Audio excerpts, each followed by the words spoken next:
네, 그럼 지금부터 제5회 강남 스타트업 포럼 강연을 시작하겠습니다. 첫 번째 강연자는 강릉 원주대학교 멀티미디어 공학과의 최재훈 교수님입니다. 최재훈 교수님은 이삼성재팬과 NHN재팬의 사업고문 그리고 약 6년간 카카오 사회이사를 역임하셨는데요. 이번 강연의 주제는 코로나19에 따른 아마존의 위기와 기회입니다. 온라인으로라도 최재훈 교수님께 뜨거운 박수 부탁드립니다.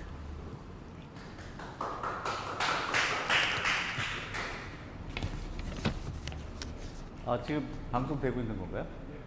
예, 안녕하십니까. 최재훈 교수입니다. 제 이야기 잘 들리세요? 제가 오늘 모처럼 여기에 초대를 받아서 개인적으로 너무 영광스럽게 생각하다 보니까 안경을 끼지 않고 왔습니다. 제가 눈에 뵈는 게 없어서 아무튼 오늘 강연은 느낌에 잘 될 것 같은 느낌이 듭니다.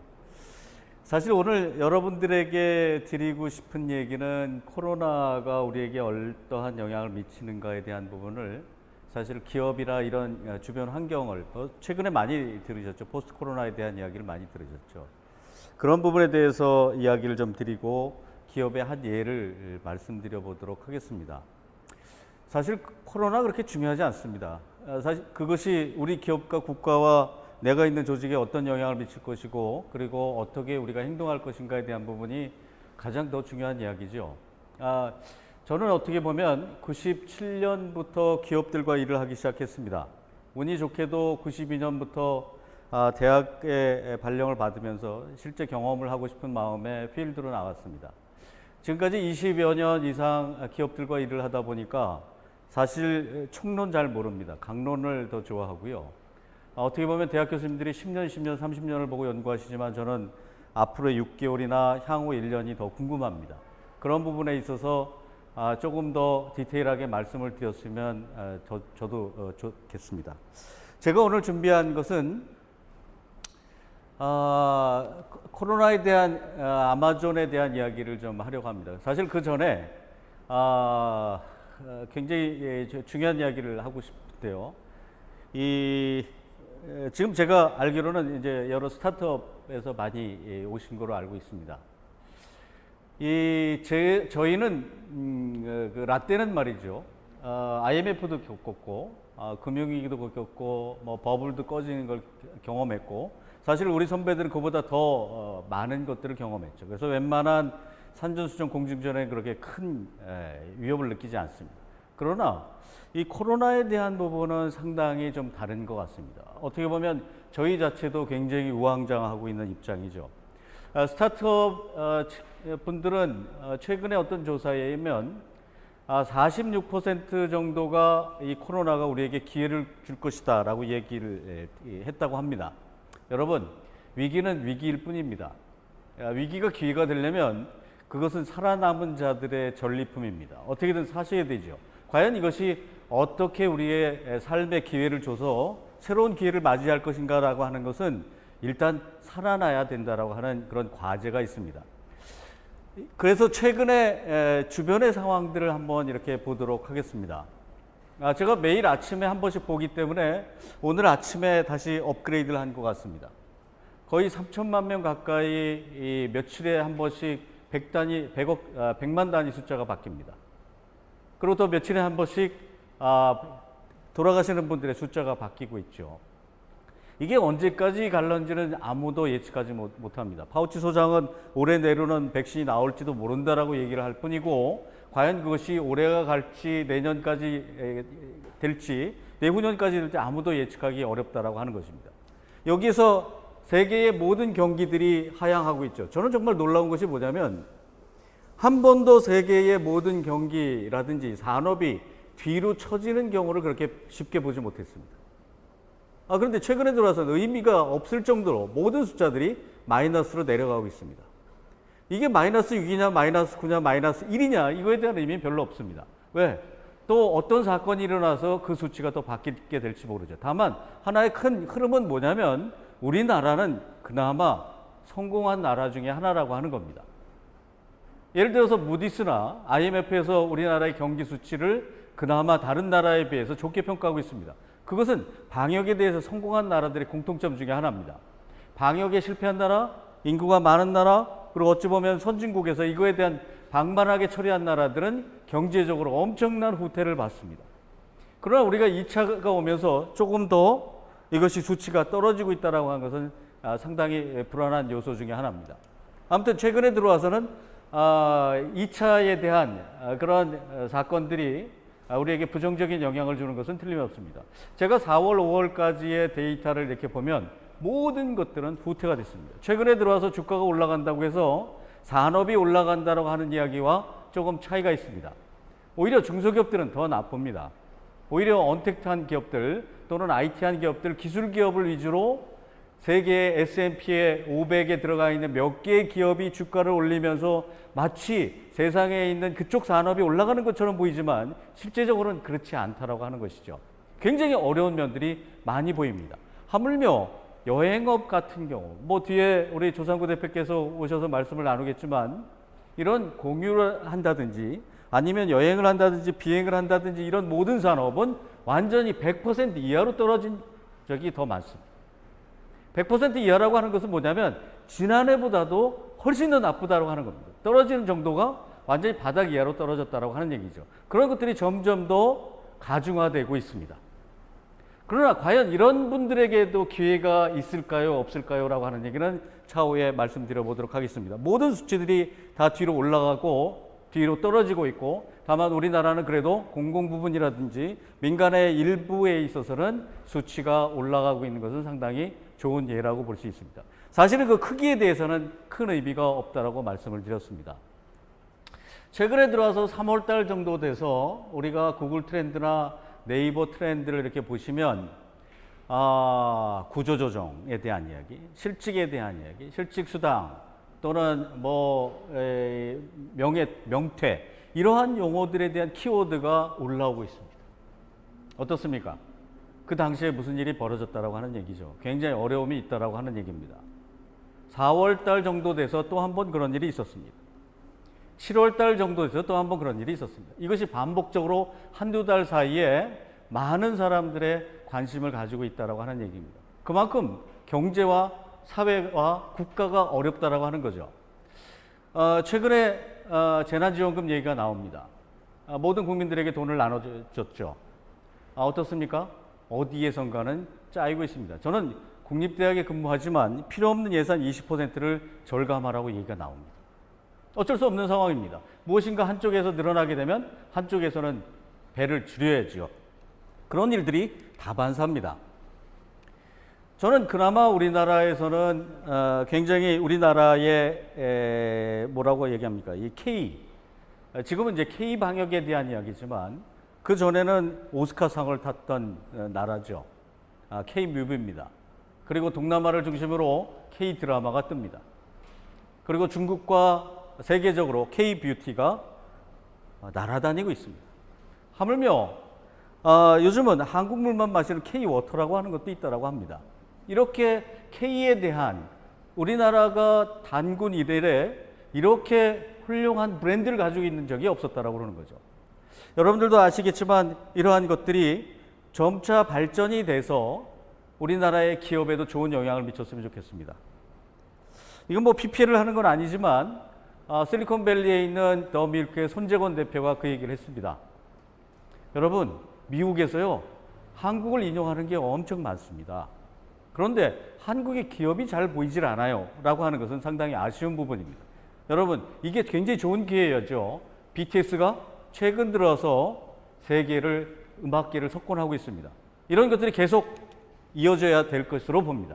우리나라는 이 방역에 있어서는 무엇인가 테스트하고 그 다음에 이것을 트레이스하고 트리트해서 3T에 대한 코리아 방역에 대한 부분을 굉장히 잘 이어나갔습니다. 세계의 10여 개국 이상 표준을 만들었습니다.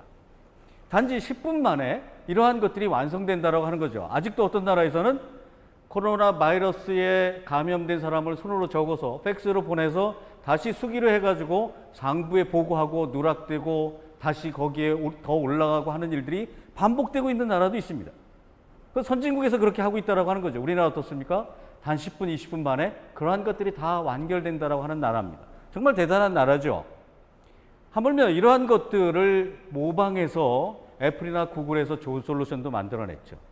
그리고 우리나라의 이런 것들이 개인정보에 취약하다라고 집중 공격을 받았습니다.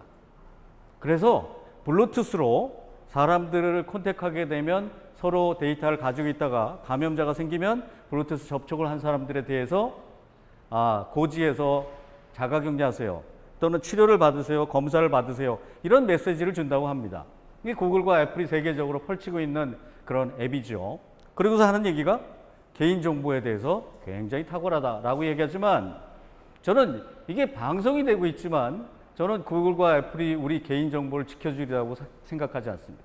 저희 지메일과 유튜브와 그 다음에 구글의 모든 검색은 기본적으로 그 회사의 참조가 되는 사항이죠. 다만 우리나라는 아무튼 그런 면에 있어서도 굉장히 탁월하게 열심히 개인의 정보 보호를 위해서 애쓰고 있다고 하는 것은 인정합니다. 여러 나라들의 어떤 일들을 하고 있는지 한번 보시죠. 중국에서는 로봇을 통해서 또는 드론을 통해서 아니면 웹사이트를 통해서 아니면 웨어러블을 통해서 사람들에게 자기의 현재 상태를 점검하려고 합니다. 하물며 로봇이 지나가다가 마스크를 쓰지 않은 사람에게 경고를 합니다. 로봇이 자기의 렌즈를 통해서 체온을 측정해서 온도가 높은 사람에게 경고를 해줍니다. 너무 근접해 있으면 근접하지 말라고 메시지를 내려보내죠. 자, 이렇게 중국에서도 굉장히 많은 노력을 하고 있고 하물며 모든 세계에서 이렇게 웨어러블을 통해서 로봇을 통해서 CCTV를 통해서 하물며 고속도로의 감시 카메라를 통해서 이러한 방역의 트레이스 또는 트레이스를 하려고 굉장히 노력합니다. 얘기는 뭡니까? 결국은 기술을 가지고 이것을 극복하려고 한다라고 하는 겁니다.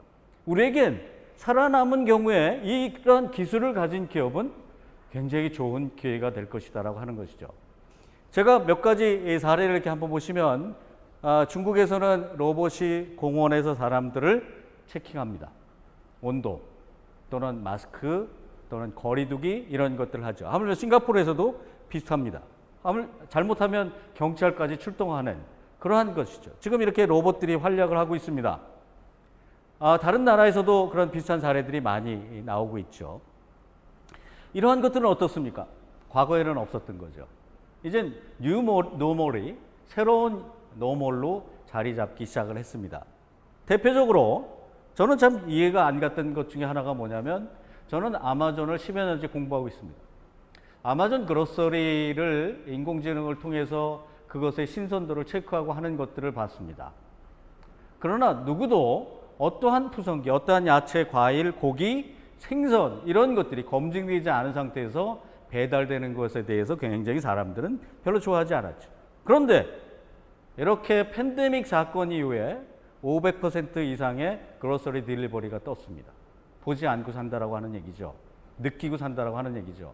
여러분 아시다시피 어떻습니까? 새벽 배송을 하는 마켓컬리는 팬데믹 이전에는 한 달에 수백억 원 정도의 매출이 있었지만 팬데믹 이후에는 1,000억 정도 이상의 매출이 일어난다고 하는 겁니다.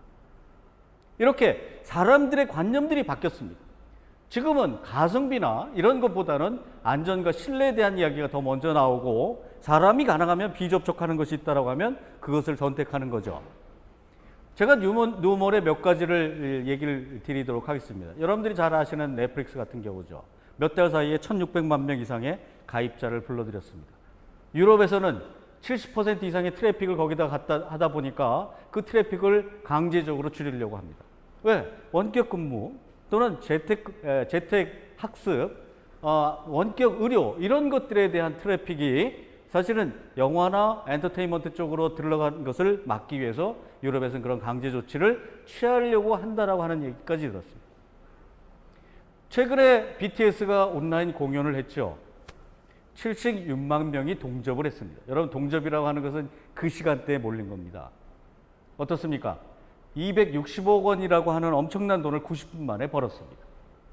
사실은 그 돈을 벌려면 그 인구를 채우려고 하면 우리가 도쿄돔에 5만 명 이상의 15개 이상의 돔에 사람들이 차 있는 하루에 한 번씩 공연을 해도 15일 동안 공연해야 될 그 돈이 단 90분 만에 벌어들였다고 하는 겁니다. 이거는 이분들에게 또 새로운 기회를 준 거죠. 사실은 세계 방방곡곡을 돌아다니면서 공연을 해야 될 그런 분들이 온라인으로 한 번에 공연을 함으로써 15개국을 순방하는 것을 대신했습니다. 어떻게 보면 새로운 기회라고 볼 수가 있습니다. 이건 어떻습니까? 인디 음악 하는 친구들이 과거에는 자기의 음악을 얘기했습니다. 그리고 자기네들이 멋진 의상을 입고 나가서 얘기했죠. 지금은 어떠냐면요, 캐릭터가 대신합니다. 그러면 여기에 들어가 있는 속뜻은 무엇일까요? 음악 본질에 충실한다고 하는 얘기입니다. 그 전에 의상, 또 그 전에 뭐 배경 이런 것들이 아니라 음악 자체에 충실하다는 하는 얘기죠. 저는 온라인 교육을 합니다. 줌교육을 합니다. 50분 수업을 하면 10분 정도 되면 소재가 다 떨어집니다. 그럼 40분은 그동안 뭐 했다는 얘기죠? 꼰대짓 했다는 얘기죠. 아재 개그 했습니다. 그리고 쓸데없는 얘기들 하고요. 근데 어떻습니까? 온라인을 하다 보니까 본질에만 충실하게 된다고 하는 겁니다. 물론 이것 때문에 일어나는 것들이 온라인 세상에 빈익빈 부익부가 가중화되고 실력이 있는 사람과 없는 사람, 그 다음에 과거에 수업에 충실했던 사람과 충실하지 못한 사람들이 확 나눠지게 되는 그런 좋은 작용과 부작용도 있겠지만 사실은 온라인이 생기면서 본질에 충실하다고 하는 것은 굉장히 긍정적인 효과입니다. 이러한 것들이 대표적인 예죠. 우리는 롯데시네마라고 하는 유통업자가 있습니다. CJ라고 하는 것이 또는 메가박스라고 하는 것이 있죠. 여러분, 영화사보다 그분들의 힘이 훨씬 더 셉니다. 영화사에서 그분들을 배제하고 영화를 걸 수 있는 방법은 아무데도 없습니다. 그분들이 몇 번을 거느냐에 따라서 영화사의 매출이 달라지고 배우들의 수입이 달라지죠. 그것을 인위적으로 걷어내려고 했으면 영화 제작사는 망했을 겁니다. 어떻습니까? 지금은 미국에 있는 제가 월스트리트 저널에서 캡처를 한 그림입니다. 과거에는 이렇게 디즈니나 워너브라더스나 소니나 파라마운트나 이런 회사들이 영화를 만들어서 중간에 있는 영화관 유통업자들에게 이것을 사정해서 걸었습니다. 그러나 한두 달 사이에 어떻게 바뀌었냐면 이것이 바로 가운데에 여러분들이 잘 알고 계신 넷플릭스로 바뀌었죠. 우리나라는 어떻습니까? 뭐 왓챠나 아니면 옥수수나 카카오 TV나 이런 쪽으로 바뀌었다라고 하는 겁니다. 이걸 인위적으로 했으려고 하면 전혀 불가능한 얘기입니다. 그러나 한두 달 사이에 어쩔 수 없이 이렇게 바뀌었습니다. 앞에서 제가 말씀드리는 영화가 바뀌었고 아니면 무슨 공연이 바뀌었고 무슨 딜리버리가 바뀌었고 이건 하나하나의 이야기입니다. 지금은 플랫폼이 바뀐다라고 하는 얘기입니다. 제가 약간 좀 흥분하고 있는 거 맞죠? 약간 목소리가 좀 제가 흥분했습니다. 여러분, 한 가지 한 가지에 대한 산업도 바뀌고 있고 또는 한 가지 기술에 대한 이런 것도 바뀌고 있지만 사실 더 중요한 것은 이렇게 플랫폼과 생태계가 바뀌고 있다라고 하는 것에 더 주목을 해야 됩니다. 이것은 엄청난 변화입니다. 우리가 지금까지 인간적으로 사람이 인위적으로 했다라고 하면 수십 년 걸릴 것을 단 몇 달 만에 한 거죠. 여러분들이 잘 아시는 마이크로소프트의 CEO 나델라가 한 이야기가 있습니다. 다 아시죠? 2년 만에 할 것을 2달 만에 했다라고 하는 아주 유명한 얘기가 있습니다. 이것이 코로나 이전과 코로나 이후에 달라진 면입니다. 그래서 저는 세상을 둘로 나눕니다. 비포 코로나, 그 다음에 애프터 코로나로 바뀌게 되는 거죠. 아주 이것이 어브럽트하게 나타났다고 하는 겁니다. 여기에 뉴노멀의 이야기도 있습니다. 과거에는 보지 못했던 것들이죠. 이렇게 띄엄띄엄 앉고 이 배달 문화는 사실 우리나라가 짜장면 시키신 분 해가지고 엄청 발달돼 있는 그런 문화죠. 중국에서는 이렇게 블록을 쳤어도 거기에 배달을 시켜준다든지 하물며 이렇게 발 인사를 해도 요즘은 결례가 되지 않습니다. 제가 여러분들과 2m 이상 떨어져서 이야기를 한다고 해도 아무도 그거에 대해서 크레임을 걸지 않습니다. 이제 이런 것들이 노말이 됐다라고 하는 거죠. 그러한 산업뿐만이 아니라 지구의 환경도 바뀌고 있다라고 하는 거죠. 몇 달 사이에 바뀌었다고 하는 겁니다. 이건 중국에서의 그림이죠. 중국에서의 공해가 몇 달 사이에 이렇게 됐다라고 하는 건데 올해 저는 황사로 인해서 마스크를 쓰지 않았습니다. 코로나로 인해서는 마스크를 썼지만 이렇게 지구의 환경도 생태계도 좋아지고 있다라고 하는 것은 상당히 좋은 신호 중에 하나다라고 하는 겁니다. 어떻게 보면 저는 코로나에서 항상 위축되고 무엇인가 긴장되고 하는 와중에도 좋은 것은 있어야지만입니다. 저는 지구의 역사, 우리 인류의 역사는 좋은 쪽으로 간다라고 하는 믿음을 가지고 있는 사람 중에 하나입니다. 비대면 원격 그거에 대해서 한마디 드리고 싶어서 말씀을 드립니다. 모든 것이 올라갔죠. 그것도 거의 100%. 하물며 미국의 페이스북이나 구글이나 마이크로소프트는 또는 트윗에서는 네가 나오고 싶지 않으면 그냥 집에서 근무해라고 얘기합니다. 물론 이것을 반대하는 CEO도 있습니다. 최근에 넷플릭스 CEO가 이것을 반대했죠. 결국은 사람의 창의성은 모여서 이야기를 해야지만이 창의적으로 된다. 나는 어쩔 수 없는 상황에서의 지금 재택근무를 허가하지만 재택근무가 풀리면 사람들 모일 거야 라고 얘기합니다. 뭐 누가 좋은지에 대한 것은 나중에 결론이 나겠죠. 아무튼 이러한 업노멀한 정상적이지 않은 것들이 정상화돼 가고 여러분들은 현금을 쓰지 않고 거리 두기를 하고 마스크를 쓰고 대화를 하고 발로 인사를 하고 모든 것들이 이제 현금보다는 비대면으로 하게 되고 원격으로 수업한다든지 아니면 전화로서 여러분들 모든 것들을 다 처리한다든지 이런 것들이 일상화돼 가고 있는 겁니다. 결론을 말씀드리죠. 이런 기술적인 부분에 있어서의 변화입니다. 뉴노멀의 촉진제가 됐습니다. 이거는 아까 말씀드렸듯이 비포, 애프터 코로나의 그런 특징으로 아주 어브럽트하게 나타나는 현상입니다. 인간이 지금까지 경험하지 못한 것들이 계속 나오고 있죠. 이제는 싼 거보다도 이것이 믿을 수 있는 거냐 이런 부분에 대해서 사람들이 더 진지하게 마음을 가지고 있습니다. 이제 터치에서는 언택트로 변하게 되죠. 여러분 이것도 굉장히 중요한 현상 중에 하나입니다. 과거에는 키보드로 그 다음에 마우스로 그리고 어떻습니까? 그 텍트 이렇게 터치로 그러고 난 다음에 보이스로 언택트로 이렇게 가는 그 중간중간에 이렇게 보시면 그런 UI UX가 바뀔 때마다 산업이 몇 배씩 점핑했습니다. 지금 그것을 언택트의 시대로 몰고 가고 있는 거죠. 이것은 4차 산업혁명이 우리가 10년, 20년, 30년을 내다보고 있었습니다. 어떻습니까? 10년 안쪽에 이러한 것들이 이루어지고 있다라고 하는 거죠. 더 재밌는 것이 있습니다. 이것에 대한 반증이죠. 여러분 마이크로소프트하고 애플은 70년 중반에 세워진 기업입니다. 1조 달러 기업이 되는데 44년, 45년 걸렸습니다. 여러분 1조 달러 엄청난 기업이죠. 과거엔 상상할 수 없는 기업이 44년 만에 나왔습니다. 그런데 어떻습니까? 아마존은 24년 만에, 구글은 ABC죠. 20년 만에 나왔습니다. 그런데 이렇게 44년, 짧게는 20년 만에 1조 달러를 한 기업이 4개가 나왔는데요. 2018년에서부터 20년 사이입니다. 그런데 지금 어떻습니까? 2년 사이에 2조 달러 기업이 나왔습니다. 상상을 할 수 없는 일입니다. 과거 1조 달러 기업이 그 길게 잡으면 44년이었는데 2년 만에 나왔고 그러면 3조 달러 기업이 얼마나 걸릴까요?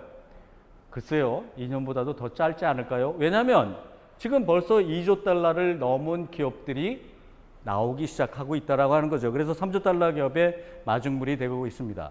여기에 모든 것들의 이런 새로운 기업들 또는 부가가치가 올라가는 기업들의 기본은 뭐냐면 기술을 기반으로 한다라고 하는 겁니다. IT를 기반으로 한다라고 하는 겁니다. 미래의 먹거리는 바이오를 기반으로 한다라고 하는 것입니다. 물론 그것이 전부는 아닐지라도 사실은 앞으로의 우리의 4차 산업혁명, 미래기술의 혁명에 이러한 기술들이 필수적으로 쓰일 것이다라고 하는 것을 누구나 다 인지하고 있습니다. 그 중심에 과거에는 온라인과 오프라인이 선택이었습니다. 온라인에 조금 더 치중하는 기업이 있었고 O2O나 O4O를 통해서 오프라인에 조금 더 치중하는 기업이 있었습니다.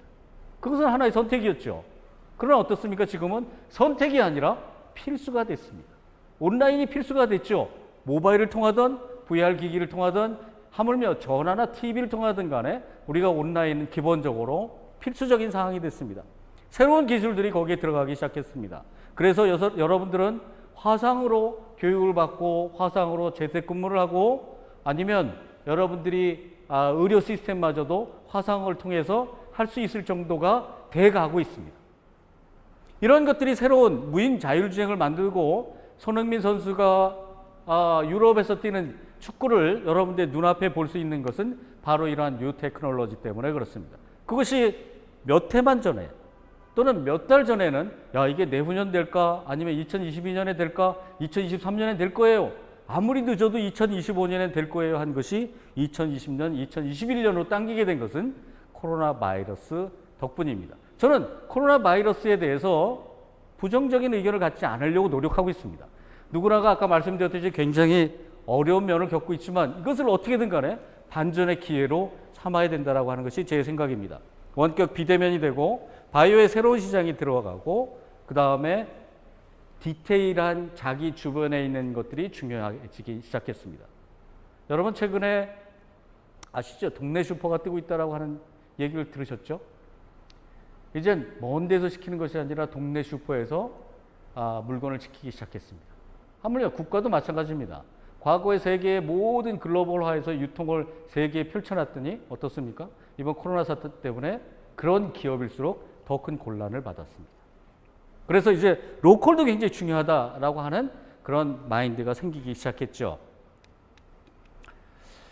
이 기술은 아까 말씀드렸듯이 뉴노멀의 새로운 현상들이 나타납니다. 야, 이런 기술 중요해. 또는 이런 산업 중요해. 하지만 더 중요한 것은 말씀드렸듯이 플랫폼과 생태계입니다. 이것이 연결돼야지만이 됩니다. 여러분들이 가지고 있는 기술은 다른 것과 융합이 돼야지만이 인간이 경험하지 못하는 새로운 서비스들이 나옵니다. 여러분들 하나의 기술만 가지고 고집하시면 안 됩니다. 누군가 연결하고 누군가 융합하고 협력해서 새로운 것들을 만들어내셔야 됩니다. 지금은 그런 시기가 돼 있습니다. 디지털 스레드죠. 이러한 기술들에 대한 연결입니다. 세상은 센서화 돼 있습니다. 엄청난 센서가 돼 있죠. 보통 지금 지구상에 300억 개의 센서가 들어와 있다라고 합니다.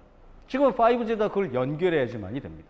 그래야 IoT가 생기고 스마트 시티가 생기고 여러분들에게는 인공지능이 생기게 됩니다. 그런 것들이 데이터를 통해서 어떻게 되죠? 정제가 되고 옵티마이즈 돼야 되죠. 빅데이터 분석이 됩니다.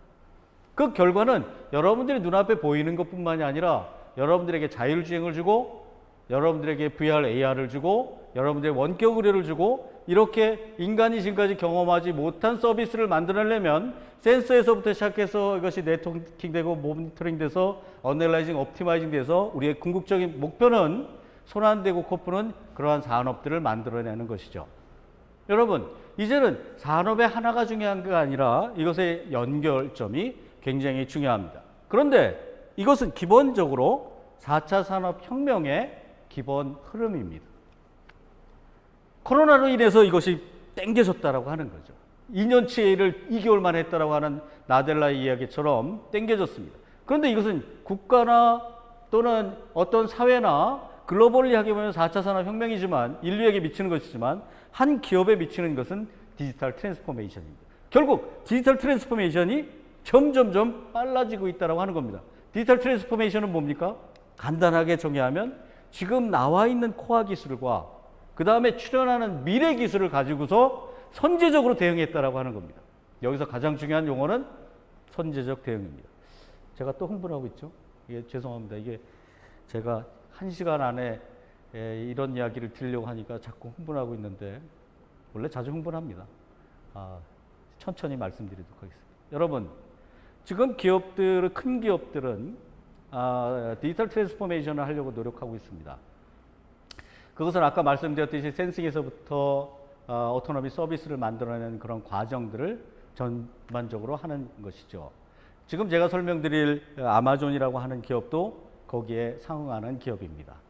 그래서 여러분들에게 제가 결론적으로 말씀을 드리게 되면 여러분들은 새로운 플랫폼, 새로운 현상, 새로운 기술, 이것이 코어 기술이든 이머징 기술이든 먼저 타셔야 됩니다. 에릭 슈미트가 그 얘기를 했죠. 로켓에 빈자리가 나면 이유를 묻지 말고 타세요. 이런 얘기를 했습니다. 누구한테 한 얘기입니까?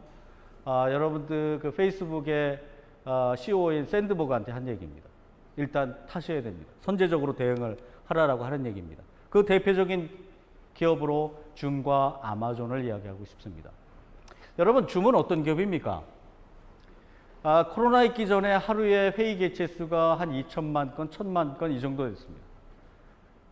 만들어진 지 벌써 10년이 넘은 회사입니다. 그런데 코로나가 딱 생기자마자 하루에 회의 개체 건수가 1억 건, 그리고 그 다음 달에 2억 건, 그 다음에 그 한 20일, 15일 만에 3억 건, 최근에 4억 건, 5억 건 됩니다. 시간이 지날수록 점점 회의 개체 수가 많아집니다. 최근에 제가 데이터를 4억 3천만 건, 뭐 거의 5억 건 가까이 이야기를 들었습니다. 저도 하루에 6번, 7번 줌 회의를 합니다. 이런 회사들이 사실 기술적으로 먼저 선제적으로 대응을 한 거죠. 누가 그 얘기를 합니다. 야, 카카오가 뭐 주가가 뭐 천정부지로 오르고 네이버가 아마존이 뭐 마이크로소프트가 정말 운이 좋았어. 웃기는 소리죠. 운이 좋은 게 아닙니다. 여러분, 운칠기삼은 기삼이 전제가 돼야 운이 있는 겁니다. 기삼 없이 운이 있어봤자 그건 도박이죠. 이러한 기업들이 10몇 년 동안 산전수전 공중전을 다 겪었기 때문에 사실은 오늘날 같은 기회가 있는 겁니다. 여러분들 아시다시피 이 회사들의 주가는 천정부지로 뜹니다. 그 대표적인 하나의 예로 저는 아마존의 before 코로나와 after 코로나에 대한 이야기를 드리도록 하겠습니다. 저는 아마존을 공부하게 된 계기가 우리나라의 아마존이라고 하는 용어를 물어보면 세계의 담수 용량의 한 20%가 넘는 세계에서 가장 긴 강, 뭐 이렇게 이야기를 하는 정도로 아마존에 대해서 사람들이 잘 모르고 있었습니다. 지금은 미국에 있는 아이들한테 아마존이 뭐냐라고 하면 쇼핑센터라고 이야기합니다. 우리나라에 IT 하시는 분들 중에 아마존이라고 하는 기업을 모르지 않습니다. 제가 아마존을 공부하게 된 이유는 아마존이 참 특이한 회사다라고 하는 것을 보고 난 이후에 야, 이게 우리나라의 기업들은 또는 우리나라의 공공조직이나 우리나라의 특성은 강한 적에 굉장히 강합니다. 그래서 여러분들도 아시다시피 우리나라에는 안드로이드의 최고의 디바이스를 가지고 있는 기업들이 많습니다. 하물며 과거에 T스토어는 로컬 스토어 중에 글로벌리하게 세상에 어떤 레퍼런스가 될 정도로 굉장히 훌륭한 로컬 마켓을 만들었습니다. 무에서부터 만들어내기 시작한 거죠. 그런데 아마존이라고 하는 기업은 참 특이하게도 강하지 않은 듯 약하지 않은 듯 하면서 젖은 비에 옷 젖듯이 슬며시 들어오는 기업이었습니다. 굉장히 우리나라의 유전자하고 비슷한 뭐라고 얘기합니까? 상대하기 굉장히 어려운 상대다라고 하는 생각 때문에 공부를 하기 시작했습니다. 아마존은 세 개의 축으로 이루어져 있습니다. 하나는 아마존 웹 서비스죠. 참 특이하게도 매출의 10%밖에 되지 않지만 아마존의 이익의 70%를 담당하고 있습니다. 2007년에 만들어져서 10년 동안 적이 없었다라고 할 정도로 제프 베조스가 이야기한 그런 사업입니다. 세상의 모든 IT 기업들을 위협하고도 남죠. 세상에 있는 솔루션, 서비스, 콘텐츠 이런 것들을 담아서 딜리버리를 하기 시작했습니다. 그리고 여러분들이 그 다음에 알고 있는 아마존 프라임입니다. 프라임 고객이 아니면 바보인 것 같은 그런 느낌이 날 정도로 모든 곳에 프라임 고객에 대한 프라이어티를 줍니다. 그것이 공식적으로 한 2억 명 정도 된다고 하고 실제적으로는 한 3억 명 정도가 프라임 고객이라고 하는 겁니다. 여러분들도 잘 아시는 경쟁사의 예를 들어서 스티브 잡스나 팀 쿡이나 제프 베조스, 우리가 마크 주커버그나 이런 분들도 다 아마 아마존 프라임 고객일 겁니다. 이 프라임은 어떤 게 좋으냐면 모든 고객들에 대한 객단가를 올립니다. 우리가 1년에 비프라임 고객은 1년에 $700 정도를 쓴다고 합니다. 프라임 고객은 $1,300 이상을 쓴다고 얘기합니다. 모든 것들을 그렇게 읽어 나가죠. 하물며 어떤 새로운 서비스나 물건이 나오게 되면 프라임 고객에게 프라이어티를 주게 되면 정말 나쁜 물건은 5%, 좋은 물건은 30-40% 이상 프라임 고객들이 소화를 해냅니다. 가입자 기반형이 그래서 좋은 거죠. 여기에 아마존닷컴 50%라고 하는 것은 두 가지 의미입니다. 매출의 50% 이상을 담당하죠. 근데 저기에 더 숨은 것은 뭐냐면 서드 파트들이 우리 아마존닷컴의 협력자들이 거기서 들어와서 물건을 파는 분들이 50%가 점점 넘어지고 있다라고 합니다. 그들이 담당하는 매출이 56%가 넘습니다. 결국 아마존이라고 하는 기업은 상거래라 그런 기업이라기보다는 서드 파티의 힘에 의해서 일어난 기업입니다. 이것은 기본적으로 공생을 원칙으로 합니다. 기업이 크려고 하면 혼자 잘해서는 안 된다라고 하는 이야기죠. 그렇습니다. 아마존은 A부터 Z까지의 물건을 판다고 합니다. 그렇지 않죠? A부터 Z까지의 물건과 서비스와 하물며 요금 지구에 있는 모든 것을 다 판다. 팝니다. 하물며 우주 상품까지 파는 그런 회사로 24년 만에 변모를 했죠. 아마존 프라임데이는 71억 달러 이상의 매출을 올립니다. 저는 올해 굉장히 궁금한 게 아마존 프라임데이에 굉장히 많은 매출들을 일으키는데 올해는 연기가 됐습니다. 원래 7월 달에 해야 되는 것이 10월 달로 연기가 됐죠. 어떨까요? 올해는 그 매출이 굉장히 궁금합니다. 결국은 이제 온라인에 대해서 굉장히 비중을 둘 텐데 얼마나 매출이 올라갈까라고 하는 것이 저는 아주 주목되고 있습니다. 다만 아무튼 아마존이라고 하는 기업은 온라인에서의 쇼핑의 50%를 담당하고 있다는 것은 정말 놀라운 사실입니다. 아마존 클라우드 같은 경우는 2007년에 만든 이후에 제프 베조스가 한 얘기 중에 10년 동안 나에게 경쟁자가 없었다라고 얘기합니다. 그 매출의 규모는 계속 늘어납니다. 아마존의 매출 비중은 10% 되지 않지만 매출의 순이익은 거의 70% 이상이 넘습니다. 올해는 69%였죠. 물론 그것을 추격하는 마이크로소프트가 있고 구글이 있고 IBM이 있습니다. 제가 1조 달러 기업의 공통점을 이렇게 막 곰곰이 생각을 해봤습니다. 도대체 이 4개 회사에 아시죠? 애플, 그 다음에 2달 차이로 아마존, 그 다음에 마이크로소프트, 그 다음에 ABC. 여기 4개의 기업이 1조 달러 기업인데 공통점이 뭘까요? 영어? 미국 회사? IT 기업? 그들은 클라우드에 대해서 엄청 심혈을 기울이고 있습니다. 클라우드 시장이 아직 10 내지 20%가 다 열리지 않았습니다. 여러분 클라우드 하지만 우리나라에도 그 시장을 점유하고 있는 그 자체가 10 내지 20%가 되지 않았습니다. 아직도 엄청난 기회가 있는 그런 산업이라고 하는 거죠. 여기에 그거에 대한 증거로서 계속적으로 그 시장은 확장하고 있습니다. 아까 말씀드렸듯이 새로운 UI, UX가 나오고 있다고 말씀드렸습니다. 키보드, 그러고 난 다음에 마우스가 올라와서 산업이 폭발적으로 늘어났죠.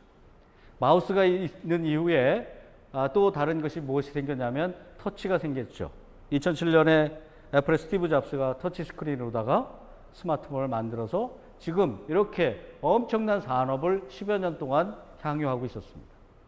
단순히 UI, UX가 바뀌었을 뿐인데 라고 얘기하기는 좀 그렇지만 그것이 메인 포인트 중에 하나입니다. 그런데 지금 어떻습니까? 10살 먹은 꼬마들이 저도 가끔 그렇게 하는데요. 이 노트북 앞에 가서 저도 이렇습니다. 가끔은 슬라이딩을 이렇게 합니다. 이렇게. 여러분들도 아마 마찬가지일 겁니다. 하다가 보면 이렇게 그럼 이거 터치 아니지.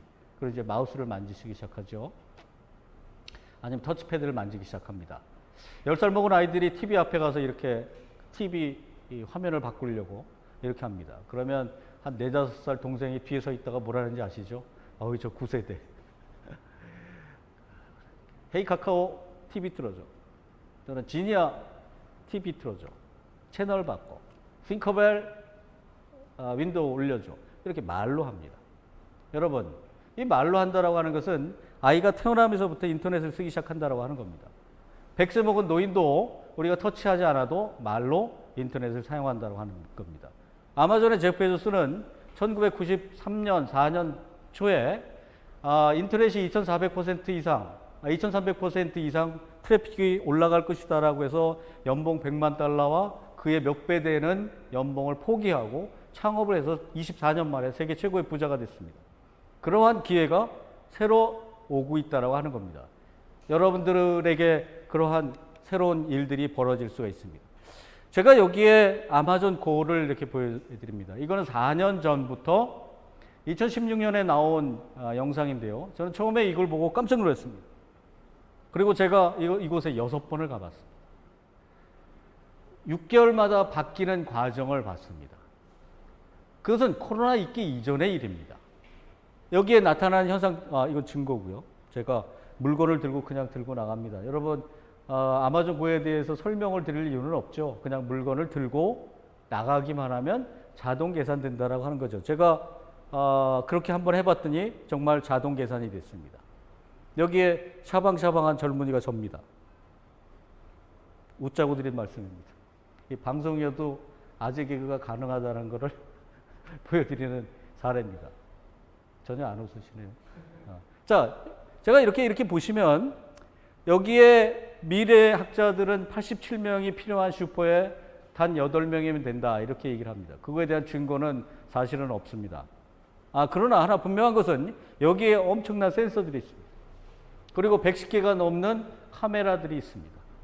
하물며 여기에 들어가 있는 요 사이에 카메라와 저울이 들어가 있습니다. 무슨 얘기입니까? 엄청난 센서들이 있다고 하는 거죠. 주변에 있는 상황들을 인식합니다. 그 센서들은 데이터로 들어옵니다. 그 데이터들은 어떻게 됩니까? 융합되고 데이터가 인공지능화되고 여러분들에게 손 안 대고 하는 서비스를 해준다라고 하는 거죠. 그냥 나가시면 계산이 된다라고 하는 겁니다. 이것은 한 가지 기술에 의한 것이 아니라 아까 말씀드렸던 그런 종합적인 기술들이 합쳐져서 나온 것이라고 하는 겁니다. 융합됐다라고 하는 증거죠. 아마존은 코로나 사건 이전에도 이러한 일들을 했습니다.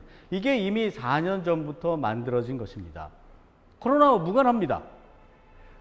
여기에 일반 고객과 프라임 고객이 아마존 고를 들어가서 쇼핑을 하게 되면 그 사람의 제품과 쇼핑 시간과 패턴 주기 행동, 하물며 어디에서부터 어디까지 있었고 눈이 어느 위치에 있었던 것까지 데이터가 나오게 되죠. 프라임 고객이었던 친구와 그 다음에 온라인 고객이었던 친구와 데이터가 오프라인에 합쳐집니다. 엄청나게 정밀한 데이터가 나오게 되는 거죠.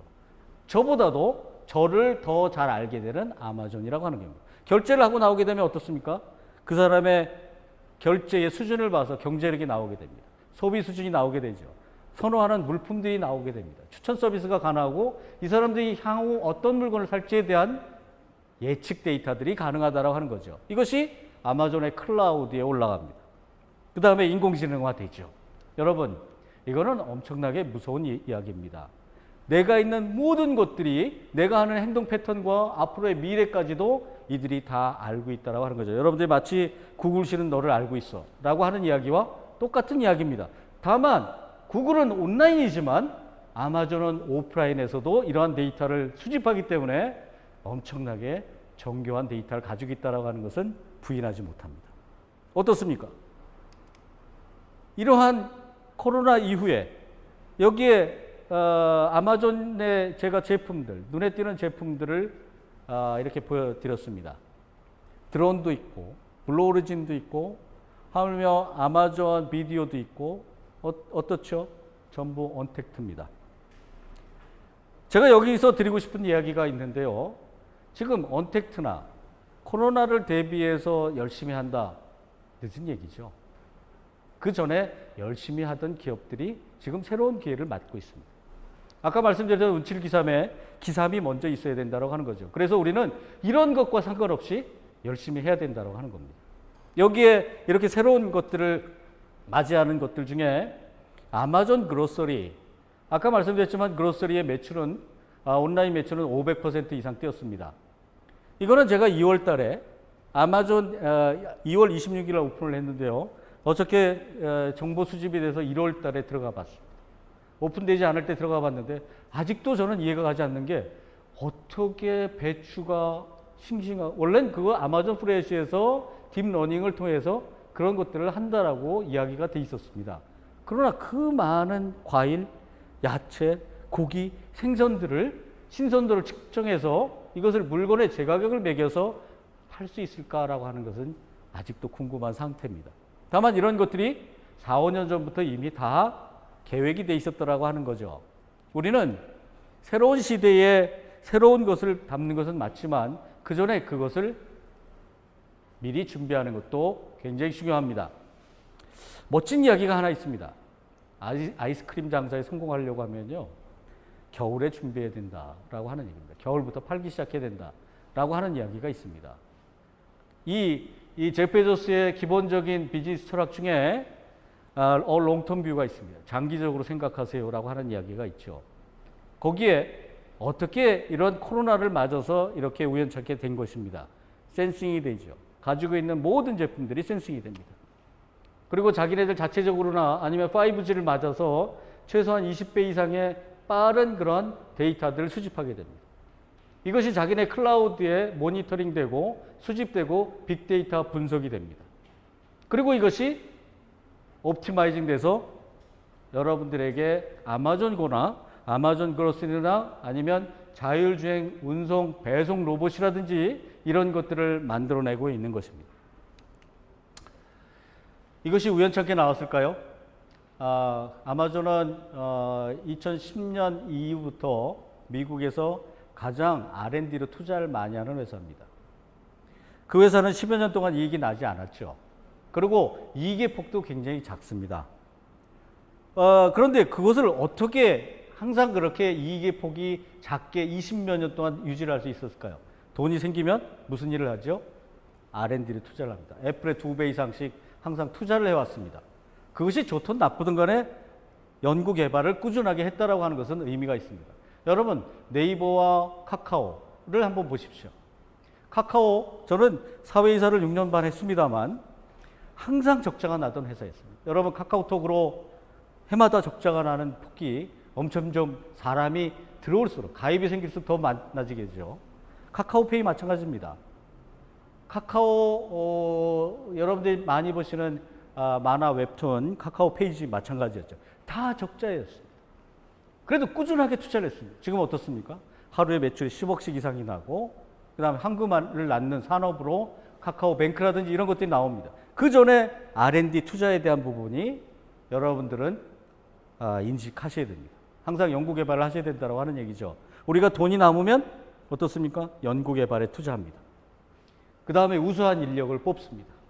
그리고 M&A를 합니다. 이것이 기본적으로 아마존의 철학이었죠. 지금 우리나라 공무원 숫자가 한 100만 정도 되나요? 아마존의 직원 숫자가 100만 명 정도 됩니다. 제가 파악한 것이 79만 명 정도 됐을 텐데요. 그 이후에 코로나 사건 이후에 17만 명을 더 뽑았습니다. 그 중에 12만 명은 이미 정기적으로 전환을 했고요. 그들에게 엄청난 코스트가 들어감에도 불구하고 많은 사람들을 뽑습니다. 지금은 거의 100만 명 가까이 됐다라고 하는 얘기죠. 한 기업이 한 나라의 공무원 숫자만큼 된다라고 하는 얘기입니다. 뭐 그거는 이제 비교하기가 굉장히 어렵죠. 이미 미국의 1조 달러 기업 4개가 독일의 전체 GDP하고 맞먹고 우리나라 코스피의 7배 정도 된다고 하니까 사실 비교 자체는 큰 의미는 없습니다. 다만 아무튼 100만 명이라고 하는 인원이 한 기업에서 일을 하고 있다라고 하는 얘기입니다. R&D 투자 중에 모든 물건들을 새로운 물건들은 여기에 만듭니다. 여기에 20여 년 이상 아마존 CTO를 하고 있는 버너 게벌스입니다. 제프 베조스가 굉장히 신임하는 사람이죠. 제프 베조스하고 공통점이 있죠. 웃자고 드린 얘기인데요. 어떤 공통점이 있죠? 대머리입니다. 여러분, 스티브 잡스도 그렇고 제가 존경하는 손정희 회장도 그렇고 다 대머리입니다. 여러분들의 기업을 살리고 진흥을 시키려면 머리를 미셔도 됩니다. 근데 이거는 농담이 아니고요. 영국에서 모 조사기관에 조사를 했더니 머리가 없는 CEO들이 성공 확률이 15%가 높답니다. 그 이유는 클라이언트가 저 사람은 믿을 수 있고 신뢰감이 있고 의지가 단단한 것처럼 보여 라고 해서 그거에 대한 포션이 15% 업된다라고 하는 얘기죠. 아무튼 버너 게벌스는 머리가 없습니다. 20년 동안 CTO를 하고 있습니다. 여기에 아마존 랩이라고 하는 곳에서 아마존 랩 162에서 새로운 상품들을 만들어냅니다. 정말 훌륭한 집단이죠. 거의 5천 명이 넘는 그런 사람들입니다. 제프 베조스가 항상 하는 얘기가 실패와 혁신은 쌍둥이입니다 라고 이야기합니다. 저는 아마존이 지금까지 성공한 요소 중에 물론 가장 오너로서 남아있는 사람이 몇 안 되는데 제프 베조스의 이러한 신념과 철학이 그 기업의 가장 강력한 요인이었다라고 생각을 하는 사람 중에 하나입니다. 여기에 혁신과 실패는 쌍둥이다라고 이야기하면서 실패하는 것을 장려하죠. 그러나 그 내부에 있는 사람은 뭐라고 얘기하냐면요. 실패를 하면 제프 베조스의 등살에 못 살고 성공하면 더 성공하라고 독려하는 그 등살에 못 산다. 아무튼 시간에 굉장히 어려운 기업이 그렇게 널널하지 않다라고 하는 얘기죠. 아무튼 이렇게 가장 실패하기 좋은 회사로 만드는 그런 회사로 거듭나고 있다라고 하는 겁니다. 이거는 제가 기존에 2015년, 13년까지 있었던 그런 데이터에다가 업을 시킨 겁니다. 과거에는 널널했던 동종의 그런 산업들을 M&A를 했습니다. 그리고 시간이 지나서 이종의 쇼핑몰과 이종의 산업들을 M&A 했습니다. 그리고 몇 년 전서부터 모바일과 터치, 그 다음에 맵 이런 쪽에 M&A를 했습니다. 지금은 어떻습니까? 가리지 않고 다 M&A를 합니다. 바이오와 메디칼, 헬스 이런 쪽에 특히 더 M&A를 많이 하고 있습니다. 미래 산업이 아마 그쪽으로 가고 있는 것 같습니다. 제프 베조스는 미래를 예측하지 않는 사람입니다. 기본적으로 새로운 산업보다는 인간이 10년 동안 변하지 않을 것이 무엇인가에 대한 고민을 하는 사람입니다. 여러분 아시다시피 메디컬, 헬스 이런 것들은 전혀 인류가 태어난 이후에 변하지 않는 산업 중에 하나였습니다. 여기서 중요한 것은 뭐냐면 끊임없이 활동을 해왔다라고 하는 겁니다. 제가 아는 CEO들의, 성공한 CEO들의 대표적인 누군가 저에게 묻습니다. 이러한 분들이 어떻게 성공을 했나요? 딱 한마디로 얘기하면 쉬지 않았다라고 하는 겁니다. 끊임없이 나갔다라고 하는 겁니다. 우리가 이런 스타트업들을 여러분들이 해나가고 계신데 쉬시면 안 됩니다. 잘 돼도 쉬시면 안 되고 안 돼도 물론 당연히 쉬시면 안 되죠. 여기에 제프 베조스가 그 기업에 있어서 항상 물론 전략은 있습니다만 동종 쇼핑몰들을 M&A하고 이종 쇼핑몰, 그 다음에 모바일과 터치, 지도 그리고 새로운 산업들을 M&A 하지만 하루도 멈추지 않았다라고 하는 것이 중요합니다. 여기서 이렇게 한번 보시죠. 주가와 제가 산업을 연결시켜 봤습니다. 이거 그리는데 한 2주 걸렸습니다. 이게 원래 오프라인에서 얘기를 하면요, 막 박수들을 칩니다. 여러분 온라인에서 박수 치고 계시죠? 이거 만드는데 한 2주 걸렸습니다. 여러분 이렇게 무엇인가 산업이 막 올라가다가 여기에 닷컴 버블들이 꺼지기 시작했습니다. 그리고 10여 년 동안 거의 자신의 일만 열심히 했습니다. 여러분 창업을 한 이후에 기본적으로 창업기에 5년에서부터 10년 동안은 본질에 충실합니다. 최선을 다하죠. 죽자사자 뜁니다. 그러고 난 이후에 보면 이러한 영광을 맞을 수 있다고 하는 거죠. 저는 2018년에 저희 이런 관계하시는 인사이트 있는 분들과 서로 내기를 했습니다. 애플이 1조 달러가 될 것 같소? 아니면 아마존이 1조 달러가 될 것 같습니까? 어디가 먼저 1조 달러가 될 것 같습니까? 라고 이야기했을 때 애플이라고 하는 기업은 여러분 디바이스 기업입니다. 아시겠지만 거기는 단말 기업이죠. 뭐 디자인 좋습니다. 뭐 앱 좋습니다. 그러나 기본적으로 단말을 파는 기업입니다. 저는 그래서 아마존을 택했죠. 어떻습니까? 애플이 먼저 9월 달에 찍고요. 그 다음에 2개월 후에 7월 달에 찍고 2개월 후에 아마존이 1조 달러가 됐습니다. 아무튼 뭐 도끼인 객긴이긴 한데 이렇게 그 전에 모든 올인을 해서 자기의 본질에 충실을 하고 그 다음에 그거에 대한 대가는 갑자기 어브럽트하게 나온다라고 하는 것입니다. 여러분 앞뒤 보지 마시고 열심히 하시면 그만한 대가를 받으시라고 봅니다. 아까 말씀드렸듯이 아마존이라고 하는 기업은 1994년에 나와서 24, 5년 동안 줄줄이 달려와 가지고 1조 달러를 만들었습니다. 2018년 9월 4일 날입니다. 1조 달러 기업 엄청나죠? 1300조 기업입니다. 삼성이라고 하는 기업이 300조, 400조, 500조 여기서 왔다 갔다 하죠. 그거에 두세 배가 넘는 기업입니다. 여러분 어떻습니까? 지금 1.63 이게 제가 며칠 전에 본 건데 지금 1.64, 1.65 거의 2조 달러에 근접하고 있습니다. 아시다시피 애플은 이미 2조 달러를 넘었습니다. 이러한 기업들이 올해 내년 내에 2조 달러 기업들이 계속 넘어갈 것입니다. 여러분들에게 제가 드리고 싶은 말씀은 뭐냐면 1차 산업혁명이 100년의 기간에 완성이 됐고 2차 산업 전기혁명이 50년, 정보혁명이라고 하는 이런 스마트폰이 정점에 있는 3차 산업혁명은 30년 걸렸습니다. 4차 산업혁명은 얼마나 걸릴까요? 그것이 코로나 때문에 더 당겨졌다고 합니다. 여러분 3조 달러 기업 그렇게 오래 걸리지 않을 겁니다. 무슨 얘기냐면 우리에게도 그만한 또 하나 엄청난 새로운 기회들이 올 것이라고 하는 것에 우리는 동감해야 됩니다. 여러분 제가 오늘 말씀드릴 것은 여기까지입니다. 그리고 간단하게 질문을 좀 받도록 하겠습니다.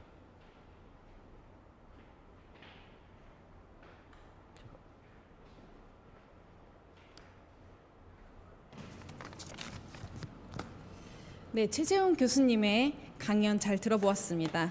요즘 큰 이슈인 코로나19에 따른 아마존의 위기와 기회에 대한 좋은 말씀 아주 열정적으로 해주셨는데요. 그럼 지금부터 포럼 참가자분들께서 보내주신 사전 질문과 그동안 올라온 질문들 중에서 몇 가지 선별해서 질의응답 시간을 갖도록 하겠습니다. 첫 번째 질문입니다. 코로나19는 아마존에게 기회를 준 것 같은데 그 위기가 있다면 어떤 위기가 있을까요? 제가 사전에 이제 그 주최 측에서 몇 가지 질문을 저한테 던져주셨는데 제가 그 질문을 보고 묻고 싶었습니다. 나한테 왜 이러세요? 이렇게. 너무 질문들이 예리하셔서 이건 좀 생각을 좀 해봐야 되겠습니다. 라고 말씀을 드린 것들이 몇 가지가 있는데 아무래도 지금 제가 알기로는 아마존이 코로나 바이러스 때문에 한 40억 달러 정도의 비용이 들어간다고 그럽니다. 우리나라도 쿠팡에서 한 5천억 원 정도의 코로나 예방이니 아니면 그거에 대한 처리 비용이 들어간다고 그러네요. 사실은 그것을 통해서 완벽하게 무엇인가 방제를 하고 방역을 했다라고 하면 괜찮은데 사실은 지금 제일 중요한 건 뭐냐면 아마존이라고 할지라도 그것에 실패한 경우 제품에 대한 어떤 트러스트 아니면 기업의 자기 직원들에 대한 감염 또 그런 것뿐만이 아니고 많죠. 지금 어떻게 보면 아마존은 최근에 생활용품에 대한 배송은 했지만 사치품에 대한 배송이라든지 아니면 물건이 비싼 거 이런 것들은 배송하지 않았습니다. 바쁘긴 하지만 비싼 물건을 배송하지 못하죠. 그런 것들은 사실 별로 그렇게 좋은 것은 아니라고 보입니다. 가장 중요한 건 뭐냐면 코로나 때문에 기업의 직원들이 감염이 된다든지 했을 때는 굉장한 위기가 올 수도 있습니다. 그거는 우리나라에 쇼핑을 하는 기업들도 마찬가지라고 생각합니다.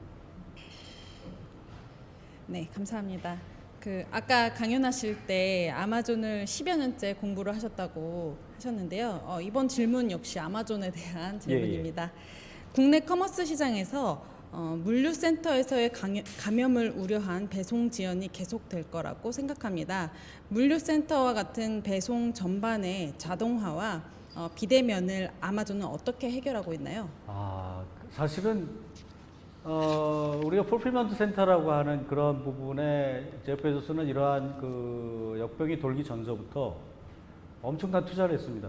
어떻게 보면 몇 억 달러를 들여서 자동화 시스템을 만들었다가 그게 월마트에 있는 담당 부사장을 영입을 해서 했다가 망가져서 그것을 다 걷어내고 다시 한 경험도 있고요. 결국 물류의 자동화라든지 아니면 비대면에 의한 효율을 올리는 것은 코로나가 아니어도 굉장히 중요한 상황 중에 하나입니다. 그런데 이 코로나로 인해서 조금 더 개선이 됐죠. 예를 들어서 풀필먼트 센터에는 카메라들이 굉장히 많습니다.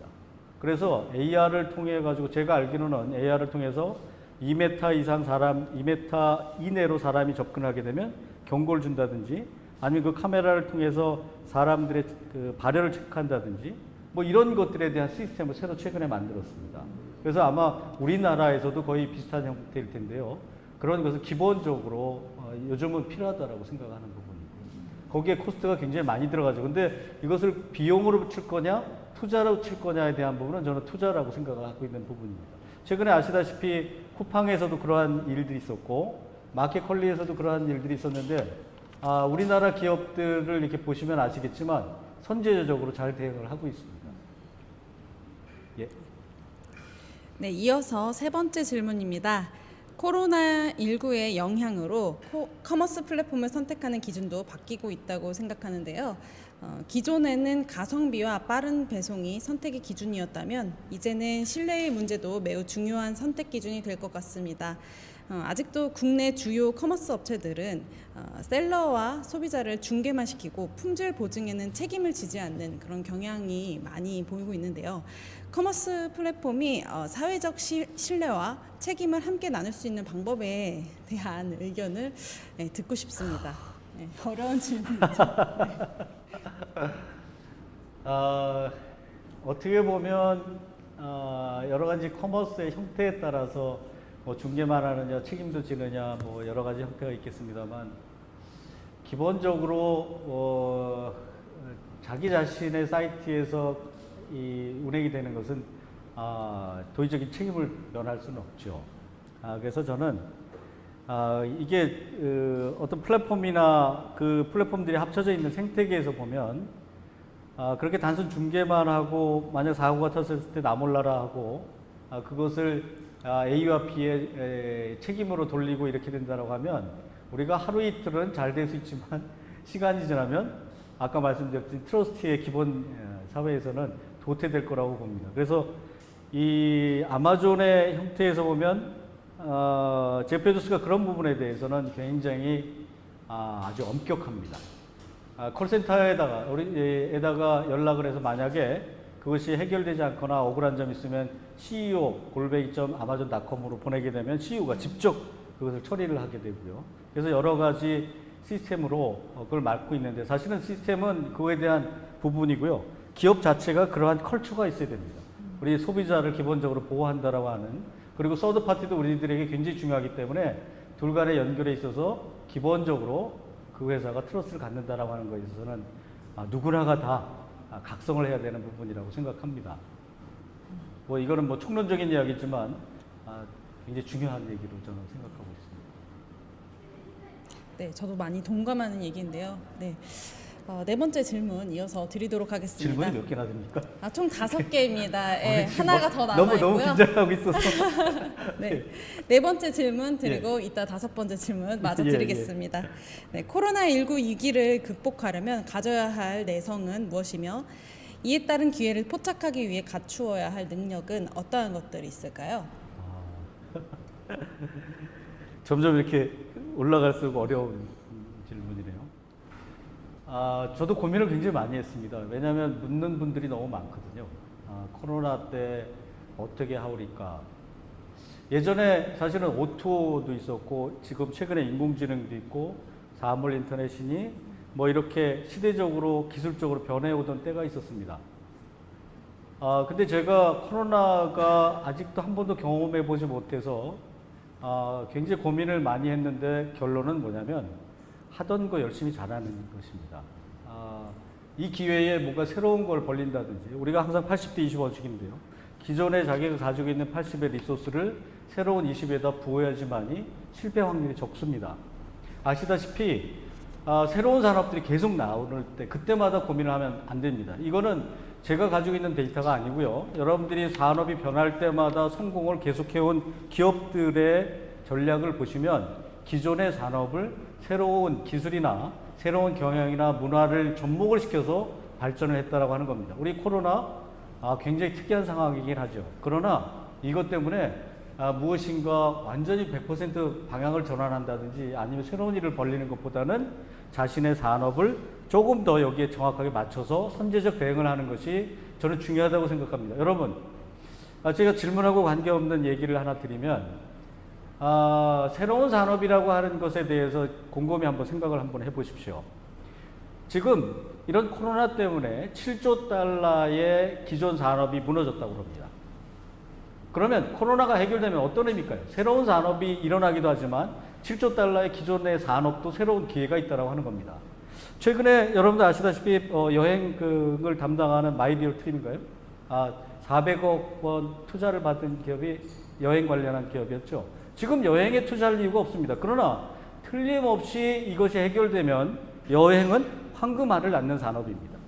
여러분들이 생각하는 새로운 산업이라고 하는 것은 4차 산업혁명에 인공지능도 있고 빅데이터도 있고 VR, AR도 있고 자율주행도 있지만 기존의 이 코로나 때문에 무너진 산업도 새로 정제를 해서 새로운 시대에 맞게끔 하게 되면 저는 여러분들에게도 기회가 있다고 봅니다. 그래서 굳이 새로운 것에 고민을 하지 마시고 기존에 있는 산업에 대한 새로운 맞춤형에 대한 것도 고민을 하실 필요가 있다고 생각합니다. 이건 제 생각입니다.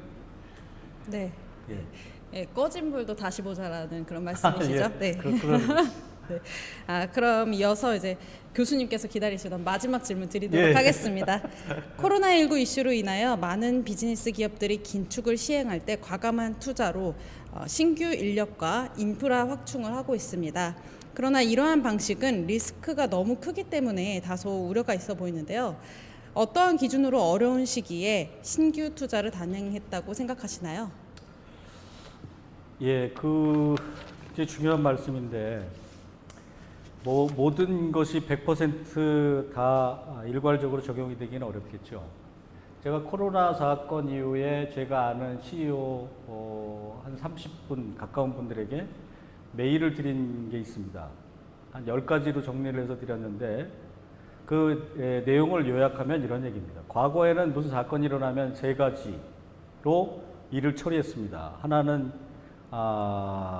투자 철수, 그 다음에 구조조정, 그리고 경비 절약입니다. 이 3가지는 아주 기본적인 룰이죠. 물론 또 이제 공학을 했습니다만 이렇게 산업체 기업들과 일을 하다 보니까 무슨 일이 벌어질 때마다 그 3가지는 아주 공통적인 속성이었습니다. 투자를 철수하고요, 인력 구조조정하고, 그 다음에 하물며 A4G도 아끼는 그런 시대가 됐죠. 그 이유는 뭐냐면 살아남기 위한 것이었습니다. 그러나 지금까지 이렇게 기업들의 역사를 이렇게 쭉 보면 굉장한 어떤 큰 고난이 아주 피크치를 보면 한 1년, 2년, 3년 가지 않습니다. 여러분들이 예상되는 기간 내에 KPI를 정해서 무엇인가 그런 구식의 그런 것도 필요하지만 제가 CEO에게 드린 얘기는 뭐냐면 새로운 방식의 투자를 하시고 새로운 방식의 인력을 뽑으시고 새로운 기회에 R&D를 하십시오. 그리고 이번이 정말 10년 안에 다시 올 수 있는 기회일지도 모릅니다. 여러분 죄송합니다. 제가 굉장히 어려워하는 기업들이 많긴 하지만 우리는 어차피 여기를 극복해야 됩니다. 그래서 저는 해석보다도 믿음을 중요시하는 사람이기 때문에 반드시 극복된다는 전제하에서 저는 1년 반을 둡니다.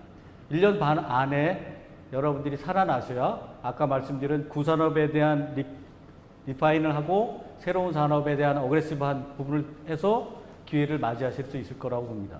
이거는 제 이야기라기보다는 사실은 제프 베조스도 똑같이 그렇게 해왔습니다. 예. 네. 그럼 시간 관계상 질의응답은 여기서 마치도록 하겠습니다. 긴 시간 동안 좋은 말씀 전해주신 최재훈 교수님께 박수 부탁드립니다. 감사합니다. 감사합니다.